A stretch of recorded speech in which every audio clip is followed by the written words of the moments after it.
अस्सलाम वालेकुम। आज हम सब की एक मुश्तरका कहानी की गहराई में उतरेंगे। पहले इंसान हज़रत आदम अलैहिस्सलाम की कहानी। यह सिर्फ इंसानियत की शुरुआत का किस्सा नहीं है, बल्कि इसमें मोहब्बत, गलती, माफ़ी और सीखने का वो सफ़र है जो आज भी हम सब के लिए बहुत गहरे मायने रखता है।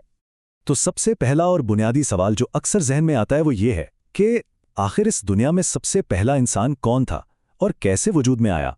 इस सवाल का जवाब ही हमें तख्लीक के एक अजीम मोज़े तक ले जाता है। तो आइए इस कहानी का आगाज़ करते हैं उसके पहले बाब से, यानी पहले इंसान की तख्लीक से। ये कोई आम वाक़या नहीं था, बल्कि एक ऐसा अमल था जिसने कायनात की तारीख को हमेशा के लिए बदल कर रख दिया। तो ये सब हुआ कैसे? अल्लाह के हुक्म पर फरिश्तों ने ज़मीन की मिट्टी से एक मुजस्समा तैयार किया, और ये मुजस्समा, एक बेजान जिस्म, पूरे 40 साल तक इसी हालत में पड़ा रहा।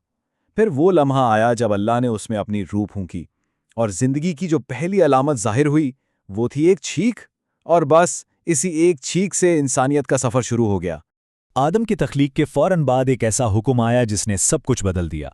अल्लाह ने तमाम फरिश्तों और इब्लीस को, जो उस वक्त एक बहुत बड़ा आबिद था और फरिश्तों के साथ ही रहता था, हुक्म दिया कि वो इस नई मखलूक के सामने सजदा करें। ये कोई आम सजदा नहीं था, ये दरअसल वफादारी और तकब्बुर का पहला और सबसे बड़ा इम्तिहान था। और देखें, यहीं पर कायनात दो हिस्सों में बट गई। फरिश्तों ने तो फौरन अल्लाह का हुक्म माना और सजदे में गिर गए, लेकिन इब्लीस, उसने तकब्बुर की वजह से साफ इनकार कर दिया। उसकी दलील क्या थी? बस इतनी सी कि मैं आग से बना हूं और ये मिट्टी से, मैं इससे बेहतर हूं। ये इताअत और अना की पहली जंग थी। इस एक नाफरमानी की कीमत बहुत भारी थी। इब्लीस को हमेशा के लिए अल्लाह की रहमत से दूर कर दिया गया और उसका नाम पड़ा शैतान। और इसी लम्हे उसने कसम खाई कि वो इंसान को, जिसे वो अपने ज़वाल की वजह समझता था, क़यामत तक गुमराह करने की हर मुमकिन कोशिश करेगा। चलें अब कहानी के दूसरे बाब में दाखिल होते हैं, यानी जन्नत की वो पुरसुकून जिंदगी, और फिर वो एक गलती जिसने सब कुछ बदल कर रख दिया। हज़रत आदम जन्नत के खूबसूरत बाग में थे। अल्लाह ने उन्हें हर चीज़ का इल्म और नाम सिखाए और उन्हें हर किस्म का फल खाने की आज़ादी दी, लेकिन वो तन्हा थे। तो एक दिन जब वो सो रहे थे, अल्लाह ने उनकी पसली से उनके लिए एक साथी हज़रत हव्वा को तख्लीक किया। जन्नत की जिंदगी मुकम्मल थी, मगर इसके साथ एक छोटा सा इम्तहान भी था। उन्हें हर चीज़ की इजाज़त थी सिवाय एक ख़ास दरख्त के। अल्लाह ने उन्हें साफ साफ कह दिया था कि इस दरख्त के करीब भी मत जाना। बस यही एक उसूल था और यही उनकी आजमाइश थी। लेकिन शैतान, वो तो इंतज़ार में था। उसने मौका देखा और आदम और हव्वा को वसवसे डालना शुरू कर दिए। उसने झूठे वादे किए कि ये फल खाकर वो हमेशा यहीं रहेंगे, और आखिरकार वो दोनों अल्लाह की नसीहत भूल गए और शैतान के बहकावे में आकर उन्होंने वो फल खा ही लिया। और जैसे ही उन्होंने फल खाया, उनकी मासूमियत खत्म हो गई। उन्हें जिंदगी में पहली बार शर्मिंदगी का एहसास हुआ और वो पत्तों से खुद को ढांपने लगे। इस एक गलती की सजा ये मिली कि उन्हें जन्नत की आसाइशों से निकालकर जमीन पर भेज दिया गया, ताकि वो एक नई हकीकत का सामना करें। तो यहाँ से इंसानी कहानी का तीसरा बाब शुरू होता है। हज़रत आदम और हवा का ज़मीन पर नया सफ़र और पहले इंसानी ख़ानदान का आगाज़।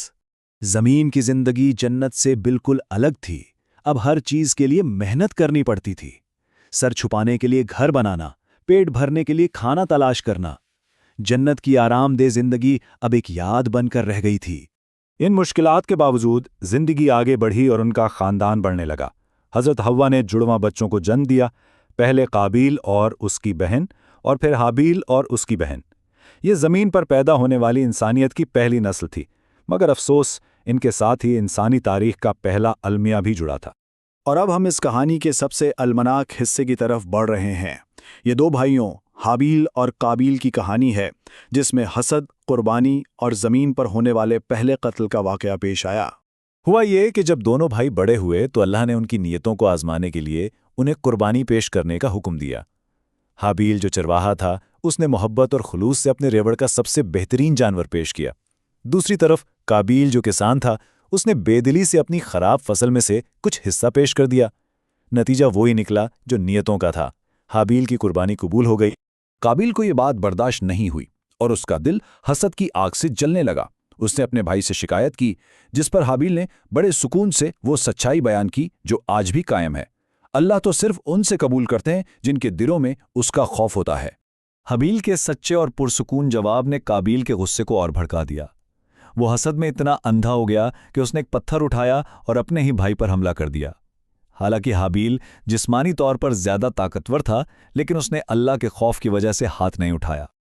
اور بس اسی طرح حسد کی آگ نے زمین پر پہلے قتل کو جنم دیا۔ قابیل نے اپنے ہی بھائی حابیل کو مار ڈالا۔ اپنے بھائی کو قتل کرنے کے بعد قابیل پر شدید پچھتاوا اور گھبراہٹ طاری ہو گئی۔ اسے سمجھ نہیں آ رہا تھا کہ وہ اس لاش کا کیا کرے۔ تب اللہ نے اسے ایک جانور کے ذریعے سبق سکھایا۔ اس نے دیکھا کہ 2 کوے آپس میں لڑے اور ایک نے دوسرے کو مار ڈالا۔ پھر زندہ کوے نے اپنی چونچ سے زمین میں گڑھا کھودا اور دوسرے کو اس میں دفنا دیا۔ یہ دیکھ کر قابیل کو اپنی جہالت پر شرمندگی ہوئی اور اس نے تدفین کا طریقہ سیکھا۔ اب ہم کہانی کے آخری حصے کی طرف آتے ہیں، جو اس بڑے سانے کے بعد کے واقعات اور حضرت آدم کی زندگی کے آخری ایام پر مشتمل ہے۔ حضرت آدم اس دوہرے نقصان پر بالکل ٹوٹ گئے تھے۔ ایک بیٹا موت نے چھین لیا تھا اور دوسرا شیطان کے راستے پر چل پڑا تھا۔